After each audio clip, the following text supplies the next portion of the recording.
He thought he was untouchable until the evening he returned home and found 7 white feathers arranged neatly on his dining table. The following morning, one feather had disappeared, and that was when the countdown began. 3 years earlier, if anyone had asked who the most powerful businessman in the state was, one name would have dominated every conversation: Vincent Dike. He owned construction companies, luxury hotels, filling stations, warehouses, a mansion that looked more like a five-star resort than a family home. His wife and their 2 children had traveled to London for the children's summer holiday. Vincent had remained behind because of several important business meetings. Apart from security guards stationed outside the compound, the only person living with him was his maid, a quiet young woman named Doris. Most days, she hardly spoke unless spoken to. Vincent liked it that way. He preferred workers who did their jobs without asking questions.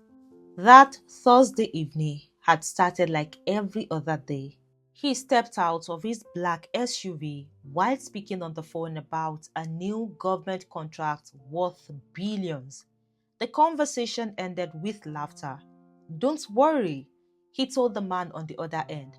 "By next week, the deal is ours."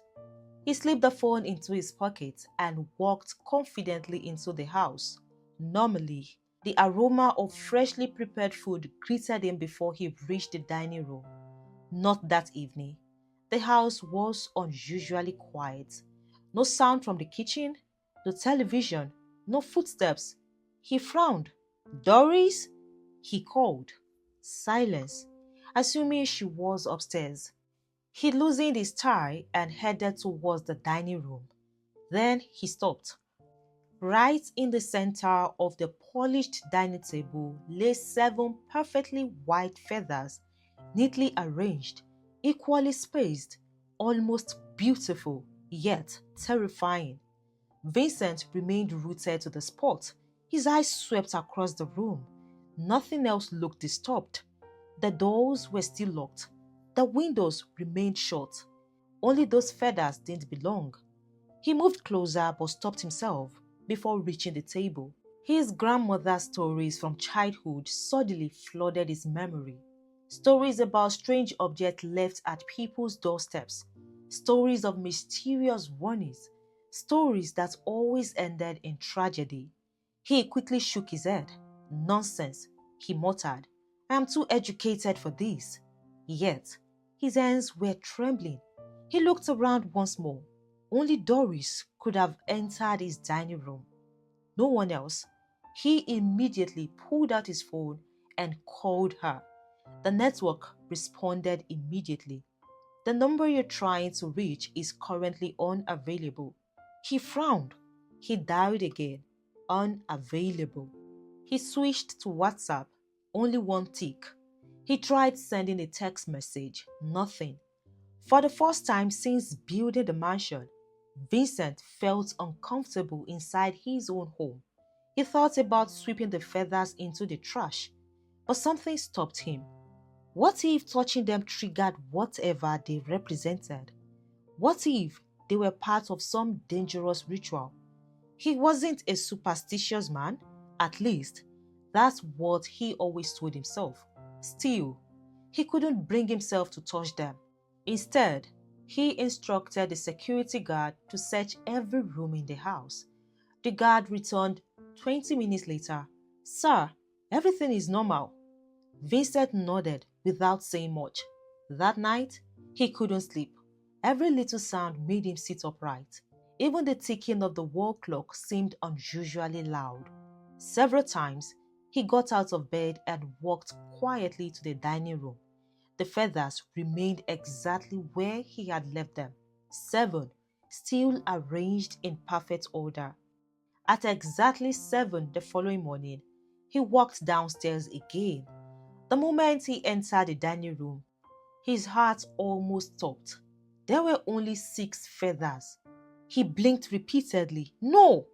He had counted them several times before going to bed. There had been 7. Now, there were 6. He rushed to the table and looked underneath it. Nothing. He searched around every chair. Nothing. He checked beneath the rug. Nothing. He opened the windows, wondering if a draft had blown one away during the night. The windows were still locked from the inside. He called the security guard. Did anyone enter this house after I came home yesterday? No, sir. Did anyone touch this table? No, sir. Vincent dismissed him and continued searching. Nearly 15 minutes later, he gave up. There was no explanation. Finally, convincing himself there had to be a logical reason, he dressed for work and left. Throughout the day, however, he couldn't concentrate. During meetings, his mind wandered back to the feathers. He returned home later than usual, hoping the strange feeling would disappear. Instead, he avoided the dining room completely. He ordered takeout and ate in his study. He didn't want to look at the feathers again. The next morning, he forced himself to check. Only 5 remained. The blood drained from his face. This was no mistake, no coincidence. Something was happening. His fingers shook as he grabbed his phone. He called Doris again, still unavailable. He searched through old employment records until he found the emergency contact she had provided when she first started working for him. The number belonged to a woman who introduced herself as Doris's aunt. I haven't heard from her in days, the woman said. I thought she was still working for you. Vincent ended the call without explaining himself. He contacted another reference, then another. Nobody knew where she had gone. That night, Vincent barely slept. Every time he closed his eyes, he imagined waking up to an empty table, or worse, to find something else waiting for him. Morning came. He hurried downstairs before brushing his teeth. His breathing became shallow. Only 4 remained. He didn't move. He simply stared. For the first time in his adult life, Vincent felt completely powerless. His appetite vanished. His confidence disappeared. Even the mansion that had always made him feel secure suddenly felt unfamiliar. As he looked at the remaining feathers, only one terrifying thought echoed through his mind. Someone wasn't trying to frighten him. Someone was counting him down. By noon, desperation had replaced pride. He quietly visited a famous spiritualist whose name circulated among politicians, wealthy businessmen. The waiting area was packed. Expensive cars filled the compound. Clearly, Vincent wasn't the only rich man searching for answers money couldn't buy. When it was finally his turn, the spiritualist welcomed him with an air of confidence. Before Vincent had even finished explaining the feathers, the man interrupted him. I already know. Vincent leaned forward. You do? The man nodded slowly. A powerful enemy has declared war against you. Vincent swallowed hard. What do I do? The spiritualist smiled. There is a solution. Hope returned to Vincent's face, but it disappeared almost immediately. You must perform a cleansing ritual before sunrise tomorrow. It will require 7 white goats, 3 black rams, 21 bottles of native gin, and a special powder prepared only by my ancestors. And the cost? The man mentioned an amount that would have built a house in an average neighborhood. Vincent didn't argue. He transferred the money immediately. Before leaving, the spiritualist assured him confidently, when you wake up tomorrow, the feathers will stop disappearing.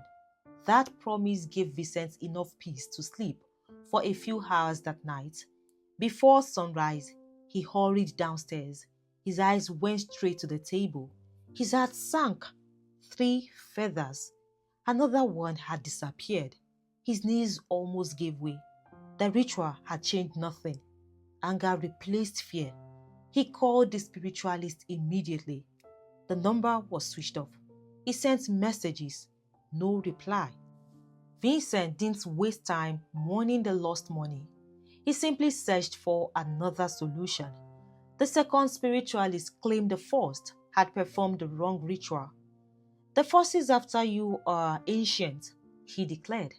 They cannot be defeated with ordinary sacrifices. He handed Vincent a list. Half the items sounded impossible.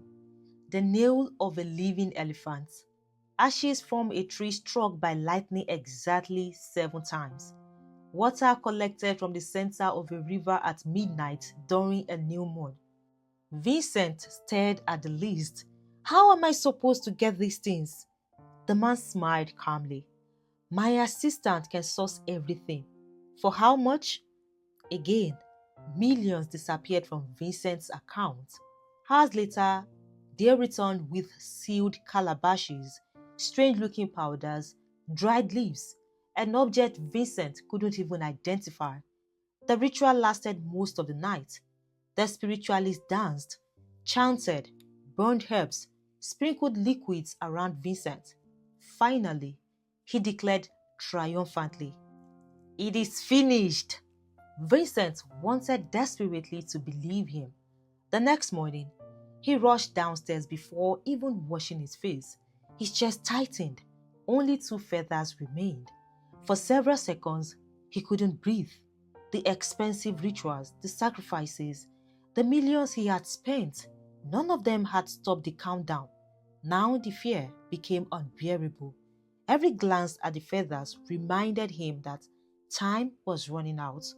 He stopped answering business calls. He ignored invitations. His lawyers couldn't reach him.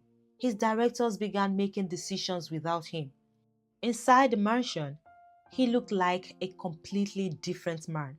By evening, one of his longtime business associates came to visit. The man listened quietly as Vincent explained everything. When he finished, the visitor remained silent for a long moment. Finally, he spoke. "There is someone you haven't met." Vincent looked up. "Who?" "An old man." "Another spiritualist?" The visitor nodded. "But unlike the others, he doesn't advertise himself. He doesn't chase wealthy clients. People travel to him because they have nowhere else to go." Vincent stood immediately. "I'll go." The journey lasted nearly 4 hours. Then they arrived at a quiet rural community surrounded by thick trees. The old man's compound was surprisingly simple. No luxurious shrine, just a small mud house beside a giant tree. Unlike every spiritualist Vincent had visited, the old man didn't ask for money. He didn't rush to impress anyone. Instead, he reached for a small carved wooden bowl beside him and quietly dropped a few cowries into them. Then he began murmuring words Vincent couldn't understand. The wind around the compound seemed to grow strangely still. Several minutes passed. No one spoke. At last, the old man opened his eyes. His expression had changed. He looked directly at Vincent. "This is not a curse I can remove." Vincent's heart nearly stopped. "What do you mean?" The old man shook his head. "You have wasted enough money already." Vincent stared at him in disbelief. "What are you saying?" "The person who placed those feathers on your table still holds the power to end this." Vincent leaned forward. "Who?" The old man closed his eyes once more. His fingers moved slowly across the cowries. He whispered another prayer under his breath. When he finally opened his eyes again, his voice was calm. "It is your maid." Vincent froze. "Doris?" The old man nodded. "No sacrifice will save you. No ritual, no charm, no amounts of money. Only genuine forgiveness from the one you have offended." Vincent shook his head repeatedly. "I have been trying to reach her since this started. Her phone isn't connecting. I don't even know where she is." The old man remained quiet. Then he reached for a mirror beside him. He stared into it without blinking. Minutes passed. Suddenly, he lowered it. "I see mountains." He paused. I see red earth.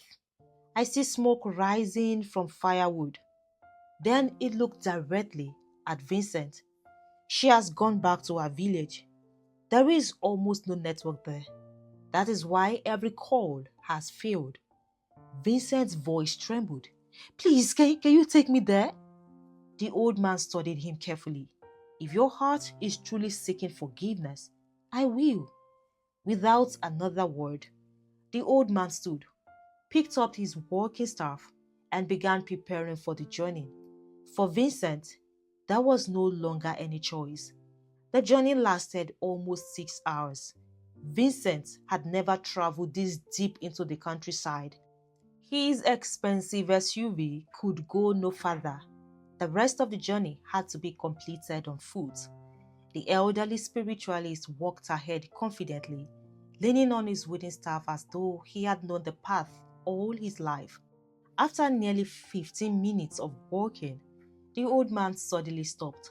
He closed his eyes, quietly muttered a few words, then pointed towards a small mud house standing beneath a large mango tree.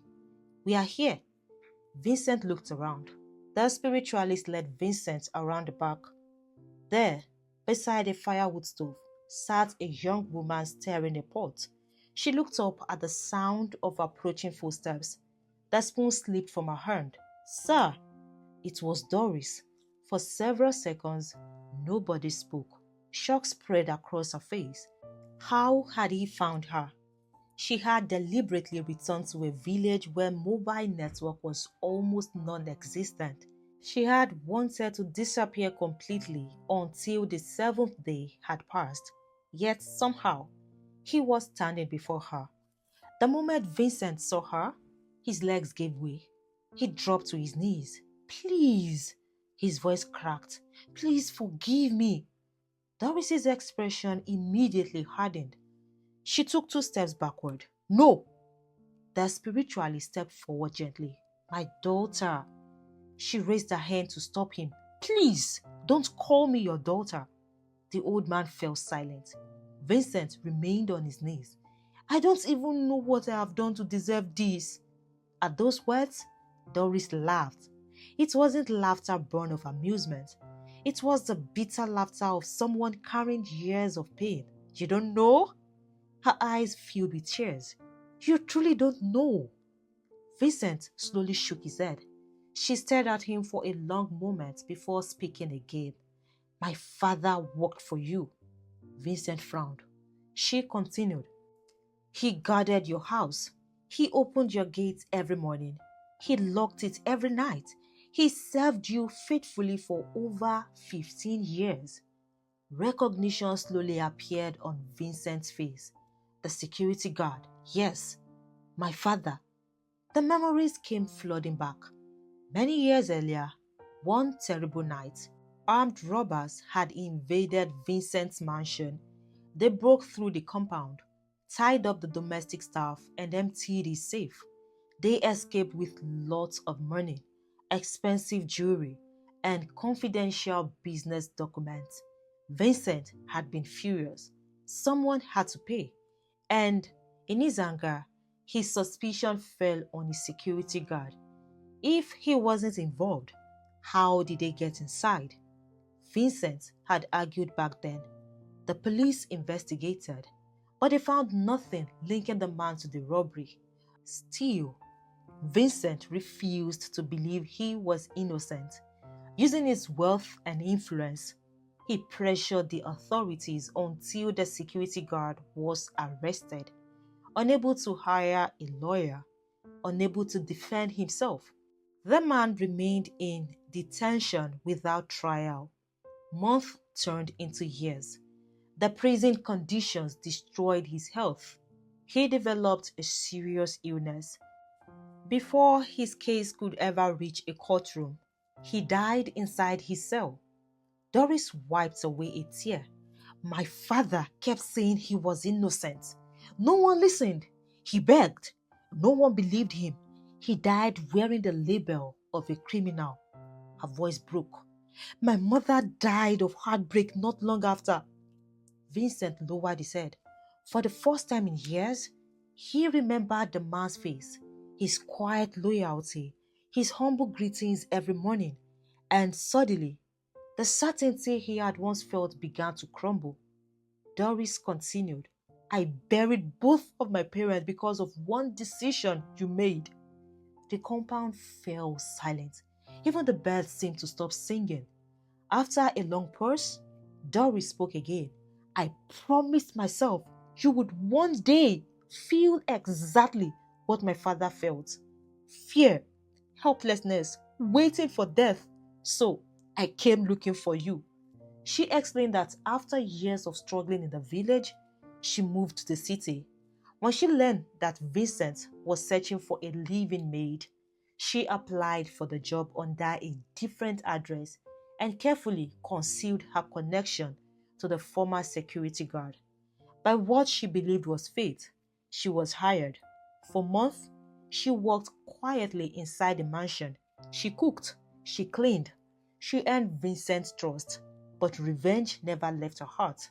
Then one day, she sought out a powerful spiritualist. She told him everything. The old man prepared 7 white feathers, performed strange incantations over them, and gave them to her. He instructed her to place them inside Vincent's house before disappearing without a trace. The feathers will count down his days, he had told her, and on the seventh day, death will come for him. Doris looked directly into Vincent's eyes. I wanted you to spend 7 days feeling the same terror my father felt in that prison cell, watching death draw closer, knowing no one could save you. Vincent burst into tears. The proud billionaire who had once commanded fear from everyone around him now wept openly in the middle of a village. I was wrong. His voice trembled. I was blinded by anger. He bowed his head until it touched the ground. I cannot bring him back. I cannot erase your pain, but if I could exchange my life for his, I would. The elderly spiritualist stepped closer. My daughter, he said softly, justice and revenge are not the same. He has confessed. He has accepted his guilt. Do not allow his sin to become the prison that holds your own heart forever. Some villagers who had quietly gathered after noticing the visitors also began pleading with Doris. Please, forgive him. Your parents would not want hatred to consume you. Set yourself free. Doris stood without saying a word. She stared into the fire for what felt like an eternity. Tears rolled silently down her cheeks. For years, revenge had been the only thing keeping her alive. Now that the man responsible knelt before her, broken and remorseful, she felt strangely empty. Slowly, the anger inside her began to loosen its grip, not because Vincent deserved forgiveness, but because she no longer wanted hatred to control the rest of her life. Without another word, she entered the house. Moments later, she returned carrying a small calabash filled with water. She handed it to Vincent. He stared at it nervously. What is this? Take, drink it. He hesitated. After everything that had happened, fear still lingered in his heart. The spiritualist nodded reassuringly. It will do you no harm. With trembling hands, Vincent lifted the calabash and drank every drop. When he finished, Doris spoke calmly. Go home. When you get there, dig a hole and bury the remaining feathers. Vincent nodded repeatedly. Thank you, I will. He thanked the villagers, thanked the spiritualist, and immediately began the journey back to the city. By the time he reached his mansion, darkness had already fallen. The 2 white feathers still lay exactly where he had left them. His hands trembled as he picked them up for the first time. He walked into the garden, dug a small hole beneath a young tree, placed the feathers inside, covered them with earth. Then he waited. The seventh day arrived. Every passing hour felt heavier than the last. Morning became afternoon. Afternoon became evening. As midnight approached, Vincent sat alone in his living room staring at the clock. His heartbeat echoed through the silent mansion.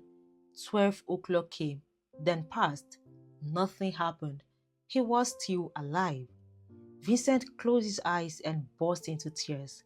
Not tears of fear, tears of relief. A week later, he returned to Doris's village. This time, he wasn't running from death. He came carrying documents for a house, a brand new SUV, and a check worth hundreds of millions of naira. He placed everything before Doris. Please accept this. It can never repay what I took from your family. Doris looked at the gifts before gently pushing them back towards him. No amount of money can bring back my father. No amount of wealth can erase what he suffered. I forgave you, but forgiveness is not for sale. Vincent could not argue. He quietly nodded. As he walked away from the village, he felt lighter than he had in years. From that day onward, Vincent became a different man. He no longer used his wealth or influence to settle scores. He never again condemned anyone without evidence.